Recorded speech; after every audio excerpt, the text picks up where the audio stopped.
এত বছর আমার সিঙ্গেল থাকার কারণটা আমি আজ বুঝতে পারলাম, কারণ আমার কাছে কোনো ব্যাগি প্যান্ট ছিল না। তো চলো গাইস, গল্পটা তোমাদেরকে প্রথম থেকে বলি। আমি এসেছি কলকাতা বন্ধুর বাড়ি, আর সকাল সকাল চলে এসেছিলাম নিউ মার্কেট ঘুরতে।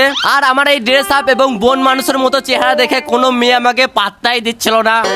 যে করেই হোক কলকাতার একটা মেয়ে পটাইতেই হবে। তো বন মানুষ থেকে মানুষ হওয়ার জন্য আমি চলে আসি একটা সেলুনে।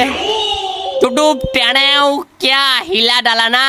তো কিছুক্ষণ পর আমি আবারও মার্কেট আসি, আর আমি ঘুরে ঘুরে দেখতে শুরু করি কেউ আমার দিকে তাকাচ্ছে কিনা। কিন্তু ভাই কেউই তাকাচ্ছিল না। তাই আমি কলকাতা ডিজাইনের স্টাইল মেরে হাতে শুরু করি যাতে আমার দিকে সবাই তাকায়। কোনোভাবেই কোনো কাজ না হওয়াতে চলে আসি একটা কাকার দোকানে ব্যাগি প্যান্ট কিনতে। সরি গাইস, মিস্টেক হয়ে গেছে। তো এখানে ছিঁড়া ফাটা আলুর বস্তার মতো কিছু জামা কাপড় কিনি। গাইস, এরপরেও কোনো মেয়ে আমাদেরকে পাত্তাই দিচ্ছিল না। তাই ভাবলাম আমার মুখটাই হয়তো ব্যাকা পাড়া। কিন্তু কোনো মেয়ে পাত্তা না দিলেও অনেকগুলো ছেলে আমাদেরকে পাত্তা দিয়েছিল। হয়তো আমার কপালে ছেলেই লেখা আছে।